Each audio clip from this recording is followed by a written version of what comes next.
नागौर में युवा प्रतिभाओं को अपनी बात रखने और तर्क के साथ विचार व्यक्त करने का मंच मिला। राजकीय कृषि महाविद्यालय में डॉक्टर सहदेव चौधरी फाउंडेशन के तत्वावधान में अखिल नागौर अंतर महाविद्यालय हिंदी वाद विवाद प्रतियोगिता आयोजित की गई। प्रतियोगिता में जिले के 27 महाविद्यालयों के विद्यार्थियों ने हिस्सा लिया। आज की पीढ़ी को शिक्षित करने के लिए नई शिक्षा नीति कारगर है। इस विषय पर प्रतिभागियों ने पक्ष और विपक्ष में अपने विचार रखे। कड़े मुकाबले में राजकीय बांगड़ कॉलेज डीजवाना की पूजा चोयल ने पहला स्थान प्राप्त किया, तो वहीं बीआर मिर्धा महाविद्यालय के रामनिवास दूसरे और कन्या महाविद्यालय लाजनू की वैशाली तीसरे स्थान पर रही। प्रतियोगिता में विद्यार्थियों के विषय की समझ, तर्क, तथ्य, भाषा, वक्तव्य, शैली और अभिव्यक्ति के आधार पर मूल्यांकन किया गया। कार्यक्रम में जिला कलेक्टर देवेंद्र कुमार, राजकीय कृषि महाविद्यालय के dean M K. Poonia, professor Subhash Baloda, कवि एवं साहित्यकार राजेश विद्रोही, मीडिया विशेषज्ञ संजय शर्मा, विधिवेत्ता सुदीप कृष्ण और पूर्व प्राचार्य डॉक्टर शंकर लाल जाखड़ सहित कई गणमान्य लोग मौजूद रहे। डॉक्टर सहदेव चौधरी फाउंडेशन के संस्थापक वीरेंद्र चौधरी ने कहा कि वाद विवाद युवाओं में तर्कशीलता, प्रभावी अभिव्यक्ति, सहमति के सम्मान और लोकतांत्रिक संवाद की भावना विकसित करने का माध्यम है। उनका उद्देश्य नागौर की समृद्ध वाद विवाद और शास्त्रार्थ परंपरा को नई पीढ़ी से जोड़ना है। कार्यक्रम के समापन पर विजेताओं और उत्कृष्ट प्रदर्शन करने वाले प्रतिभागियों को पुरस्कार और प्रमाण पत्र देकर सम्मानित किया गया।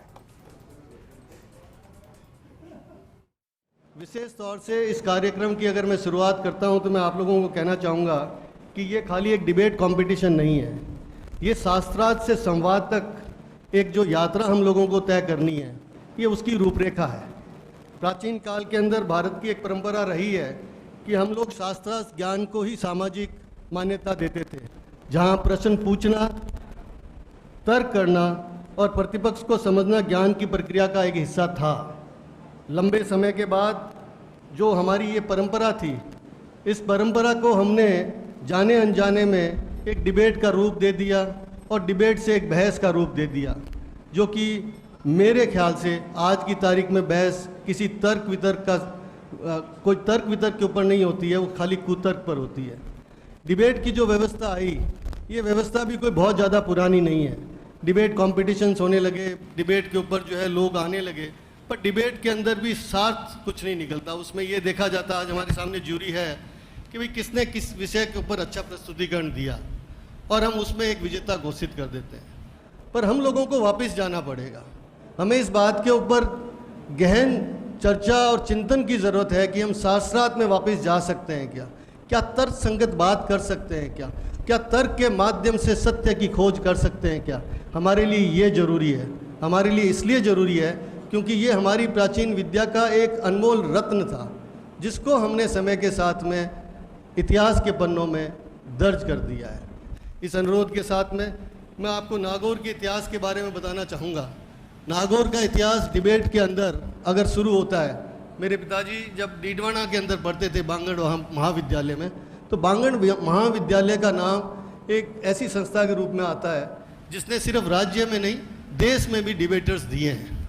इसी परंपरा को आगे ले जाते हुए आज जिला मुख्यालय के ऊपर हम एक ऐसी डिबेट प्रतियोगिता शुरू कर रहे हैं, जो मेरे पिताजी, जिन्होंने अपने जीवन काल में और आज भी वो इस बात को लेकर चिंतित रहते हैं कि अगर किसी भी समाज के अंदर वर्ग का अगर विकास होगा तो शिक्षा के माध्यम से होगा, और शिक्षा ही सबसे बड़ा आपका हथियार हो सकता है। आज इस अखिल नागौर अंतर महाविद्यालय हिंदी वाद विवाद प्रतियोगिता में अतिथि के रूप में आप सभी के बीच उपस्थित होना मेरे लिए अत्यंत प्रसन्नता का विषय है।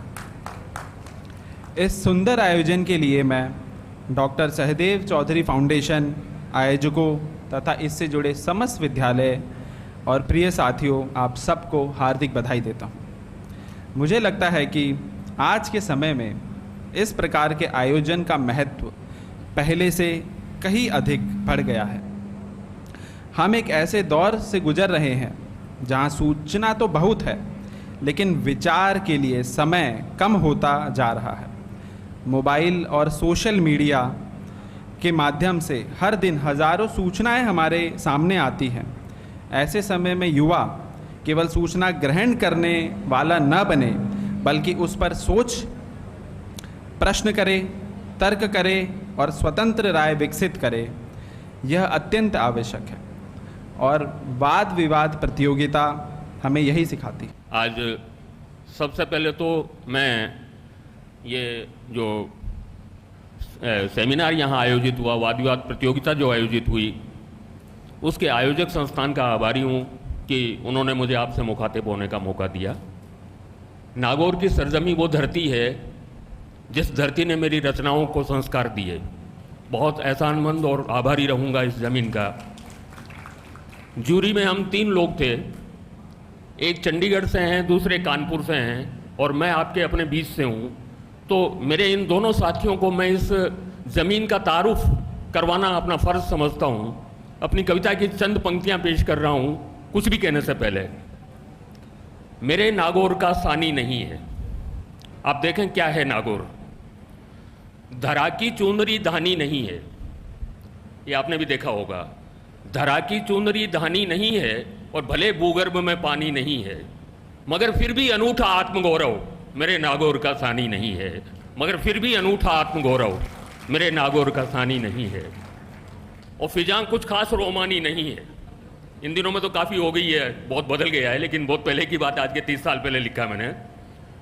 फिजां कुछ खास रोमानी नहीं है और घटाओं की मेहरबानी नहीं है, अभी भी नहीं है, इस साल भी एटलीस्ट।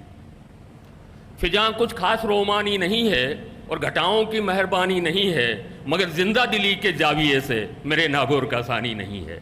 लेकिन तब भी हमारा जो जीवट, हमारी जो जिंदा दिली है, वो एक मिसाल है। मुझे बहुत खुशी है कि मैं वाद विवाद प्रतियोगिता में आप लोगों से रूबरू हो सका। तो मेरे 2-3 ऑब्जर्वेशन हैं। एक तो आप लोगों ने इतनी कड़ी टक्कर दी है, कम से कम 10-12 प्रतिद्वंदी ने, कि हमें भी पसीने, मतलब हमारी भी परीक्षा थी। और दूसरी बात यह है कि आप हार जीत को ज़्यादा मत महत्वपूर्ण समझना। मैं खुद हरदेव जोशी यूनिवर्सिटी में जब पत्रकारिता में पढ़ा रहा था तो मैं बच्चों को कहता था, आपको पता है साइंस कहती है कि जो मंच पे बोलना, पब्लिक स्पीकिंग, मृत्यु से बड़ा भय है। तो पहली बात तो उन दोस्तों के लिए ताली जो मृत्यु पार करके यहाँ तक पहुँच गए।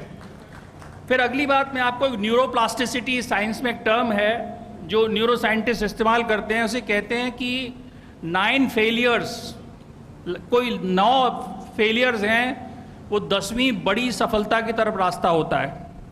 तो आप पर्याप्त फेल नहीं हुए, मुझे ऐसा लगता है। एक आध बार ये शुरुआत हुई है तो डरना मत, वो आगे महानता की तरफ बढ़ने का रास्ता है। सर्वप्रथम अपनी वाणी को मैं शुरू करना चाहता हूँ आपसे गुजारिश करके कि यहाँ पे उपस्थित अध्यापक जी के लिए आप ताली बजाइए ज़ोर से। और मैं आपको कारण बताता हूँ क्यों।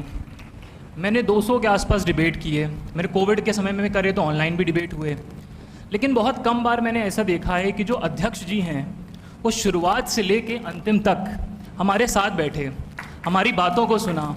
वो आके जा सकते थे, उनसे यही सोचा गया था, बट वो यहाँ पे रुके। तो ये एक लीडरशिप का एक सिंबल होता है, तो मैं इसके लिए इनको धन्यवाद करता हूँ।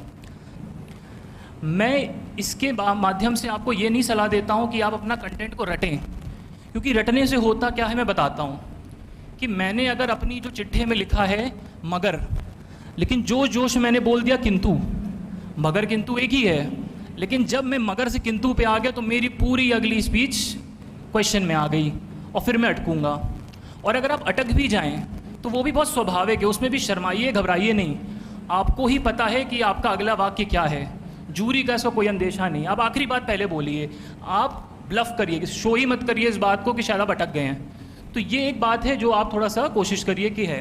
आज काफ़ी जो प्रतिभागी थे पक्ष विपक्ष में नई शिक्षा नीति के बारे में अपने अपने तर्क प्रस्तुत कर रहे हैं।